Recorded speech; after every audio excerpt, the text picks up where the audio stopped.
A new build is handed over, looking clean and full of possibility. Then real life moves in. The rooms feel slightly compressed. The light feels flat. The kitchen looks fine in photographs, but thin in person. 6 months later, the clutter has won and nothing feels chosen. These are not personal failures. They are the predictable result of moving into a space engineered for a show home viewing, rather than for daily life. A freshly built home often welcomes you with walls painted in a single warm off-white, Dulux natural white, Farrow and Ball all white, chosen for their ability to reflect light evenly and photograph well. These paints, sitting at around 80% light reflectance, make online listings look bright and inviting, regardless of the house's orientation.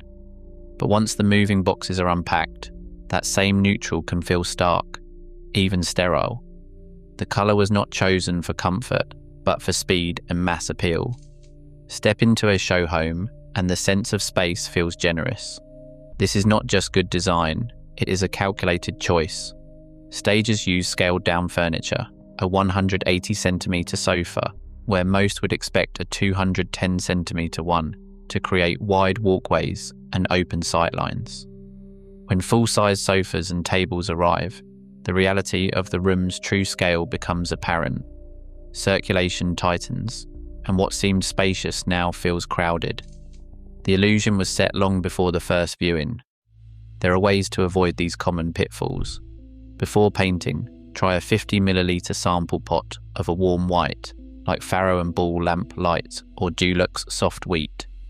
Paint a half-metre patch on a wall you use daily and watch how it changes from morning to night. For furniture, sketch your room's footprint on graph paper or use a free app. Mark out door swings and radiators, then lay down cardboard cutouts of your chosen sofa or table. Most designers recommend leaving 30% of the floor clear for movement. As one designer notes, the blank canvas is an invitation, not a verdict. Ceiling height in new builds often sits at the legal minimum, 2.3 metres. On paper that is enough. In practice, it can leave rooms feeling boxy or compressed, especially once real furniture moves in. The way builders finish these spaces compounds the effect. Curtain poles are usually fixed just above the window recess, not at ceiling level. This small detail draws the eye downward, visually lowering the room even further. There is a simple fix that works wonders. Mount your curtain pole as close to the ceiling as possible, ideally just a few centimetres below the plaster line. Let your curtains fall all the way to the floor. The vertical lines pull the gaze upward, stretching the sense of height and making even a modest room feel more generous. It is a trick used by designers in city flats and period homes alike, but it is especially powerful in new builds, where every centimetre counts. Another factor is the colour palette. Many new builds lean heavily on developer grey on walls, worktops, and flooring. The logic is practical. Grey hides dirt, photographs well, and looks neutral in any light. But when every surface shares the same cool undertone, the space can feel cold and flat, and warmth gets lost, especially in north-facing rooms. You do not need to repaint the whole house to change this. Layer in warmth using textiles. Think natural fibre rugs, linen curtains, or cushions in earthy tones. Even swapping out a few accessories for timber or brass finishes can make a difference. If you are ready to take it further, paint a single wall in a soft, warm white with a hint of yellow or beige, and that alone can shift the entire temperature of a room. These changes are small, but the impact is immediate. Raising curtain poles and introducing warmer tones work together to rebalance the proportions and mood of your space. The goal is not to erase the developer's choices, but to reclaim the room for real life. Your home should feel taller, softer, and unmistakably yours. Developers often fit new kitchens with one type of handle, brushed nickel bars or matte black pools, chosen for speed and cost, not comfort or character. Yet handles are what you touch most. Swapping them out is the quickest way to change the feel of a kitchen. Across the United Kingdom, joiners charge about £200 for a full handle replacement, including labour. That covers a standard kitchen and leaves no mess or risk to your warranty. Brass, timber or ceramic handles add warmth and intention. In a recent survey, homeowners rated handle swaps as the most satisfying upgrade per pound spent, even above new lighting or paint. The hallway sets the tone for every arrival. Developers leave it empty to make it look bigger, but the result is often cold. Adding a tall mirror or a slim console table changes everything. Psychologists call this the arrival effect. A mirror and a place for keys or coats signals belonging. Mirrors double the light and visually widen even the narrowest hall. For under £180, a mirror and shelf can turn a pass-through into a welcome. Lighting in new builds tends to flatten rooms. A grid of downlights gives even light, but erases texture and shrinks space. Lighting designers suggest layering. Mix ceiling lights with a floor lamp, a wall sconce, or a table lamp. Light at different heights restores depth and can make ceilings feel higher than their 2.3 meters. Try switching off half the downlights and turning on a warm lamp. The room becomes instantly more inviting. None of these changes require rewiring or major expense. Small, tactile upgrades like these quickly make a new build feel like home. It is easy to feel like clutter is a personal failing, but in a new build, the odds are stacked against you from the start. Most developers leave storage as an afterthought, giving you slim wardrobes and shallow cupboards that look tidy in a brochure, but struggle to keep up with daily life. Within 6 months, even the neatest owners find surfaces filling with mail, shoes, and the bits and bobs that never quite find a home. One homeowner tracked her hallway and living room every week for half a year. By month 3, the boot tray overflowed and the console table vanished under paperwork. She was not alone. Studies show that clutter escalates in new builds twice as fast as in period homes, with deeper alcoves and built-in storage. The first step is an audit of storage before buying anything new. Walk through each room and list the top 5 things that end up out of place. Do not just count cupboards.